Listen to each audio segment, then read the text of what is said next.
Sebagai ajang untuk melahirkan putra-putri daerah yang dapat mewakili Kota Makassar untuk menjelaskan dan mempromosikan budaya Kota Makassar. Dinas Kebudayaan Kota Makassar menggelar audisi pemilihan Duta Wisata Rabu 8 Maret di Hotel Aston Makassar. Pemilihan Duta Budaya didasari keragaman potensi budaya daerah yang ada di Kota Makassar dengan perjalanan sejarah yang panjang dan patut diketahui oleh masyarakat secara luas.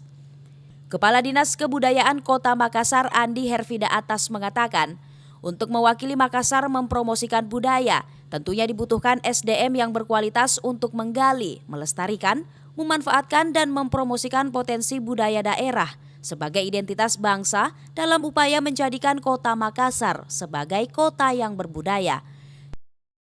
Nah, ini nanti yang akan mewakili Kota Makassar untuk berbicara budaya ketika ada event-event maupun pada sehari-harinya ketika ada yang berkunjung di Dinas Kebudayaan.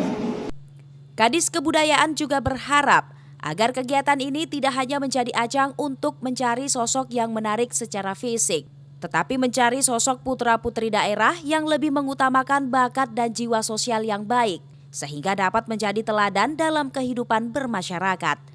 Mulyadi, Fajar TV dan Fajar Radio melaporkan.